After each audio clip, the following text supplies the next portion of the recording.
안녕하세요. 인사이트 코리아입니다. 해외 네티즌들이 클래스가 다른 한국의 국격에 발칵 뒤집어졌습니다. 우리에겐 여느 때와 같았지만 다른 나라 사람들에겐 감동과 웃음 그리고 반성의 시간을 갖게 한 어메이징 코리아 이슈에 대해 알아보겠습니다. 첫 번째는 한국의 덕분에 메시지를 담은 드론쇼입니다. 지난 4일 밤 드론 300여 대가 한강 밤하늘 위로 날아올랐습니다. 드론들은 일사불란하게 움직이며 마스크를 쓴 두 사람의 모습을 그렸는데요. 가까이 있던 두 사람이 천천히 멀어지는 모습을 통해 사회적 거리두기가 계속되어야 한다는 메시지를 전했습니다.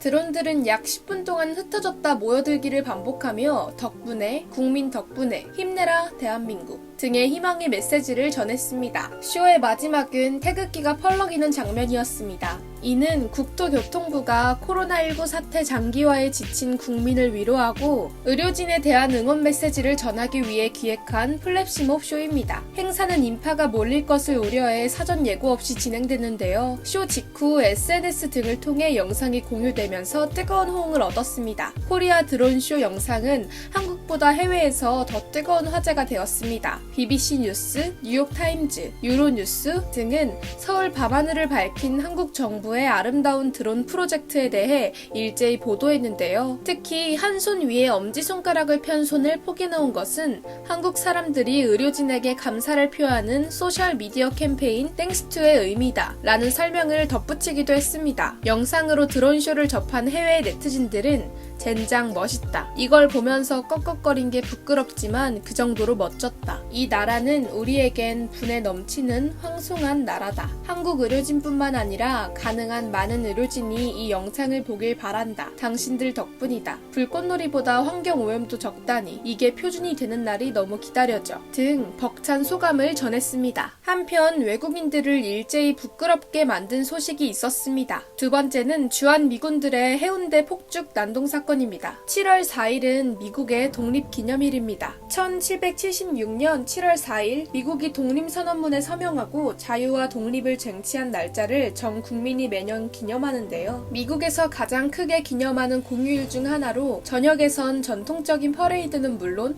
불꽃놀이로 축제가 벌어집니다. 물론 지금은 코로나19 사태로 대부분의 행사가 취소되거나 축소됐지만요. 그런데 시국이 이러한 때 주한미군들이 미국의 독립기념일을 기념한다며 부산 해운대 지역 시민들과 상가 건물을 향해 폭죽을 발사하고 난동을 부려 공분을 사고 있습니다. 부산 해운대구와 해운대 경찰서에는 지난 4일 외국인들이 상가 건물과 시민을 향해 전쟁놀이하듯 폭죽을 발사하고 있다는 신고 접수가 70여 건 접수됐습니다. 경찰은 신고를 받고 즉시 출동했지만 외국인들은 한국 경찰의 제지를 무시하고 일대에서 소란을 피운 뒤 도주했는데요. 도망치던 이들 중 한 명을 검거하고 보니 이 외국인들의 정체가 오산과 대구 등지에서 주둔하는 주한미군으로 확인됐습니다. 코로나19 사태로 불안 심리가 확산되고 전 국민에게 안전에 대한 책임의식이 부여된 상황에서 주한미군들은 마스크를 착용하지 않은 상태에서 수십 발의 폭죽을 터뜨렸습니다. 실제로 폭죽이 간판을 맞추면서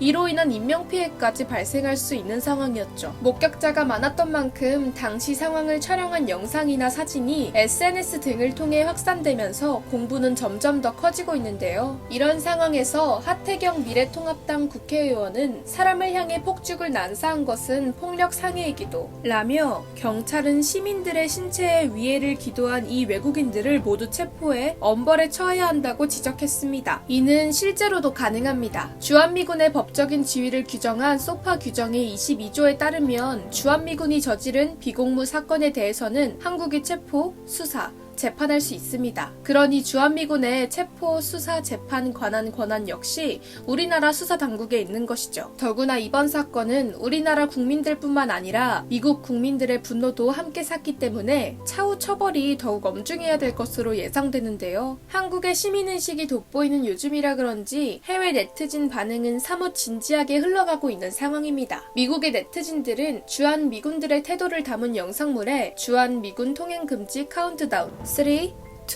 원. 부끄러운 뉴스가 나올 때마다 1달러씩 나온다면 부자가 될 텐데. 저 멍청이들이 모든 동료들의 삶을 망쳤다. 나는 꽤 많은 주한미군들을 아는데 그들을 1대1로 보면 그럭저럭 괜찮지만 모였을 때 최강의 똥멍청이가 된다. 등 부끄러운 행동을 꾸짖는 댓글을 남기며 처벌을 촉구하고 나섰습니다. 마지막 이슈는 파마첵스 출시 사건입니다. 16년 만에 돌아온 파마첵스에 대한 국내외 관심이 뜨겁습니다. 특히나 해외의 네티즌들은 민주주의 맛이 궁금하다며 뜨거운 호기심을 보이고 있는데요. 이는 아마도 과자에서 파맛이 난다는 것만큼이나 특별한 탄생 스토리 덕분입니다. 2004년 12월 농심 켈로그는 대통령 선거를 시행했습니다. 당시 더욱 진한 초콜릿 맛 첵스를 선보이겠다는 체키와 파마 첵스를 만들겠다는 차카의 양자 대결로 진행됐는데요. 사실 이 모든 건 자사의 대표 제품인 첵스를 홍보하기 위한 이벤트성 마케팅 전략이었죠. 농심 켈로그 측은 당연히 체키가 가볍게 승리할 것이라고 생각했습니다. 그런데 대한민국 네티즌은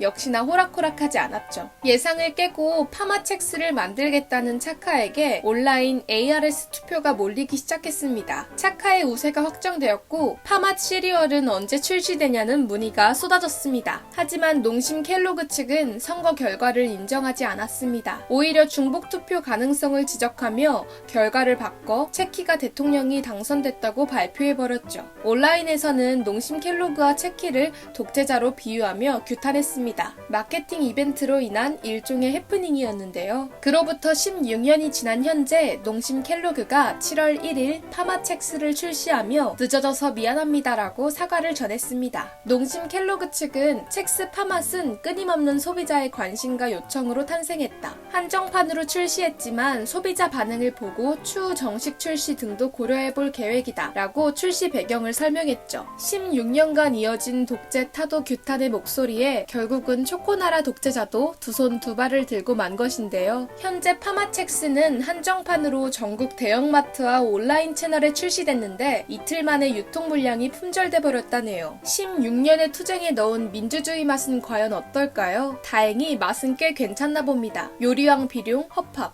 예런니 등 유명 유튜버들 역시 파마첵스로 만든 파전과 파김치 레시피를 공개하며 안 그래도 뜨거운 파마첵스 인기 열풍에 불을 지피고 있습니다. 출시 소식을 접한 해외 네티즌들은 단언컨대 이건 파맛이 아니라 민주주의 맛입니다. 우유가 아닌 맥주가 당긴다. 잘게 으깨서 튀김할 때 빵가루처럼 응용하자. 설마 진짜 파맛이 나겠어? 라고 했는데 얼굴을 보니 진짜네. 시리얼에 파를 3분의 1이나 넣었다고? 먹는 사람마다 와우, 와우, 와우를 연발하고 있다 등 걱정 반 기대 반의 소감을 전했습니다. 하나를 보면 열을 안다라는 옛말이 있습니다. 말 그대로 하나의 면을 보고 전체를 읽는다는 뜻인데요. 지금까지 일어난 이슈를 짚어보고 있자니 이 말이 하나를 보고 아직 일어나지 않은 9개를 넘겨짚는 게 아니라 하나를 통해 그간의 9가지를 되돌아봄을 뜻하는 게 아닐까라는 생각을 해봅니다. 코로나19 사태로 잃어버린 6개월을 환기시킨 드론쇼, 역사적으로 되풀이된 주한미군의 잔혹사를 상기시킨 또 한 번의 난동사건, 16년 전 광고성 이벤트를 또 하나의 역사로 만든 파마첵스 귀환처럼 말이죠. 지금까지 인사이트 코리아였습니다.